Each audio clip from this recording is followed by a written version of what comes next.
Hi, this is Shadi, and today we're going back in time for another historical figure, a second generation Kodokan, judoka, someone who accomplished a lot from challenges and also just going around and teaching, and also someone that has rivaled legends such as Shotaro Tabata and even Kyuzo Mifune, someone who had even trained with none other than Jeo Omori or Gyoji Omori.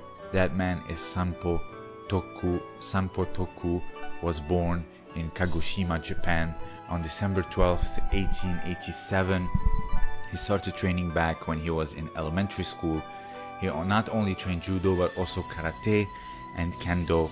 He was constantly winning tournaments in his school, and in one tournament he defeated 165 judo opponents. And there's even a story that he refused to learn ukemiwaza, or how to fall, because he said that he would never ever lose or be thrown, so there's no need to learn how to fall down. So at first he was being taught by Kaichiro Samura.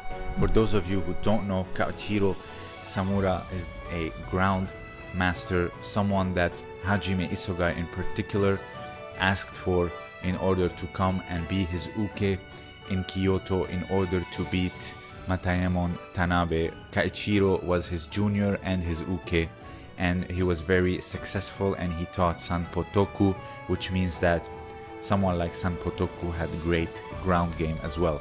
So he moved to Tokyo to join the Kodokan branch of Tokyo in May of 1906.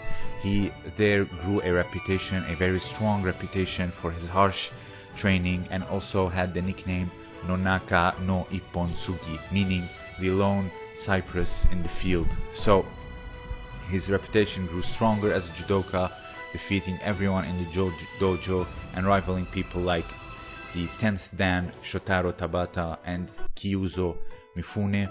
People would call this rivalry legendary, calling people Waza no Mifune, meaning Mifune of the technique, because he was so technical, and calling Sanpo Toku Oni no Toku, meaning Toku of the devil, because he was so strong and so fierce when it comes to doing randori. So he took on famous challenges and even challenged the karate master Gichin Funakoshi, but Gichin did not answer whatsoever. However, 15 sailors of the Brazilian Navy issued a challenge to the Kodokan in 1912, and Sanpo Toku happily obliged, defeating them all one by one and even injuring many of them. And that because of the complaints made by the Brazilian embassy to the Kodokan, Jigoro Kano was forced to expel him from the school. But Jigoro Kano did not scorn him or lost respect for him, but rather he offered to help him economically, but just because of the amount of pressure that the Brazilian embassy was putting on the Kodokan school, so Jigoro Kano had to let him go because of the injuries that he has caused. There was no need for injuries, just win the matches and that's it. So even though Kano offered to help him monetarily, he refused, and he wanted to become a traveling martial arts teacher. So when he was during his travels, he was challenged by a jiu-jitsu master called Zenya Kuni, who was a Kashima Shin Ryu jiu-jitsu master, and he lost. Sanpo Toku lost to Kuni, and it was said that he trained under him because he couldn't beat him. And then later on he enlisted in the Japanese military but had to be discharged due to health reasons, and also he was kicked by a stallion and knocked out, so that really affected his stay in the military. But after that he applied for a teaching job at the Dainippon Butoku Kai in Kyoto.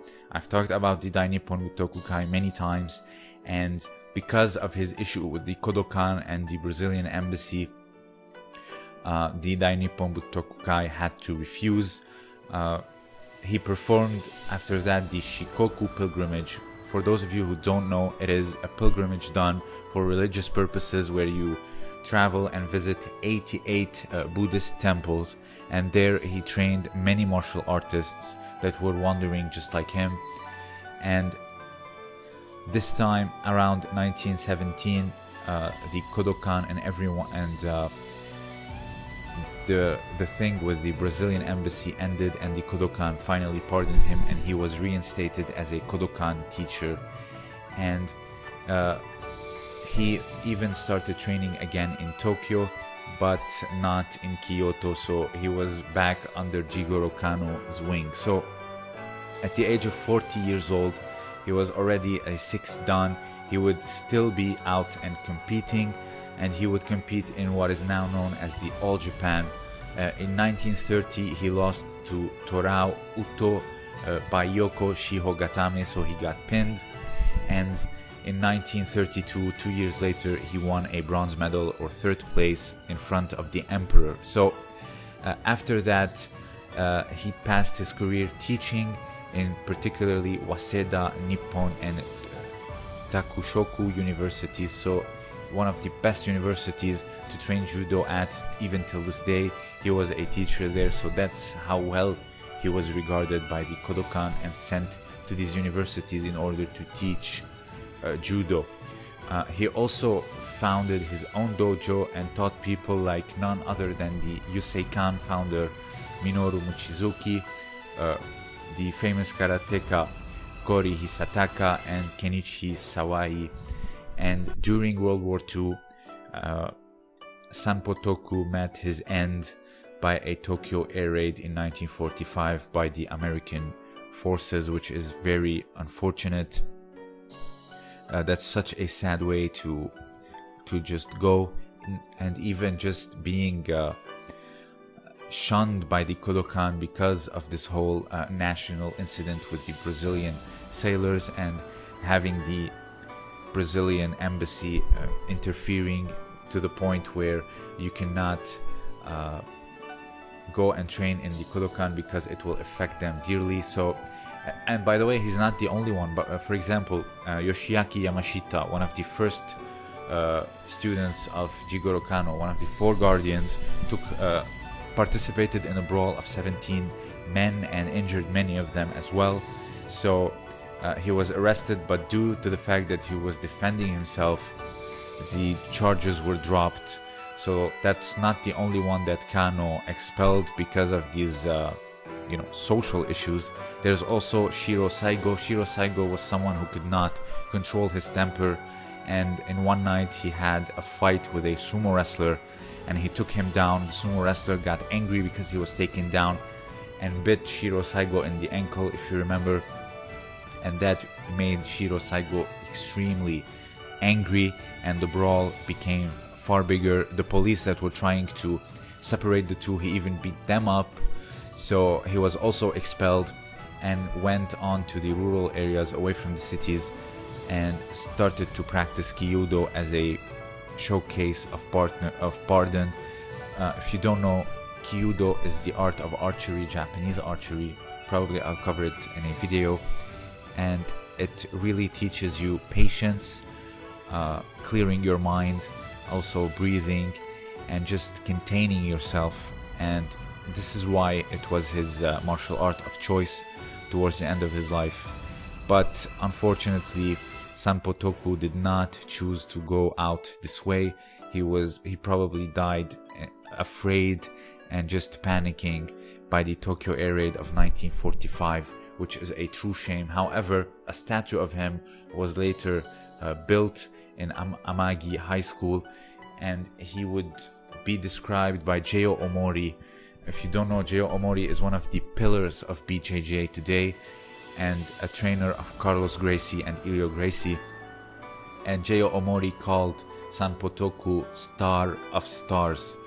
That's how much value that man held in the eyes of the Kodokan and all the other judokas. So it's very important to talk about him, especially after that ending that he had to endure and being expelled by the Kodokan and having to travel and meditate and just pray and also continue training and teach the others and even after the age of 40, going on and competing in what is now known as the All Japan is not something to take lightly. So this man deserves his own video. If you have anything else to add, let me know down below. This was Shadi, and thank you for listening.